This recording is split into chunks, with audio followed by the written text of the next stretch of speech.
નમસ્કાર મિત્રો, સ્વાગત છે તમારું ગુજરાત ખબર ચેનલમાં।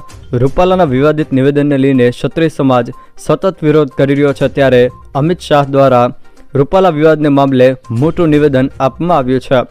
રાજકોટમાં પરસોત્તમ રૂપાલા વિવાદ બાબતે આખરે ગૃહમંત્રી અમિત શાહ બોલ્યા। તેઓએ નિવેદન આપતા જણાવ્યું કે રૂપાલાજીએ દિલથી માફી માંગી છે, હવે કોઈ નારાજગી નથી। ગૃહમંત્રીના નિવેદનથી પરસોત્તમ રૂપાલાની ઉમેદવારી યથાવત રહેવાના પણ સંકેત છે। વિવાદને લઈને અમિત શાહ દ્વારા આ મોટું નિવેદન આપવામાં આવ્યું છે। રૂપાલાજીએ દિલથી માફી માંગી લીધી છે, હવે કોઈ નારાજગી નથી। देखिए, रूपाला जी ने बहुत स्पष्टता से असंदिग्ध रूप से माफी मांग ली है और मैं मानता हूं उनको माफ करेगी। તે સિવાય જો મિત્રો વાત કરવામાં આવે તો ક્ષત્રિય સમાજના વિરોધ વચ્ચે રૂપાલા દ્વારા પણ મોટું નિવેદન આપવામાં આવ્યું છે।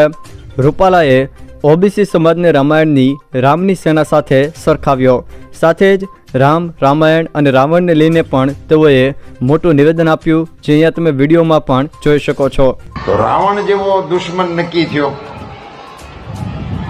અને આ તો અયોધ્યાના રાજવીઓ હતા, પણ રામાયણમાં એવો ક્યાંય ઉલ્લેખ નથી કે રામે અયોધ્યામાં સમાચાર મોકલ્યા હોય કે આપણે લંકા ઉપર યુદ્ધ કરવા જવું છે, રાવણને હરાવવાનો છે, તો અયોધ્યાથી સેના આવે અને આપણે અયોધ્યાની સેના લઈ અને લંકા ઉપર હુમલો કરીએ, એવું વર્ણન કોઈ રામાયણની અંદર ન તો વાલ્મીકીજીએ કર્યું છે કે ન તો તુલસીજીએ કર્યું છે।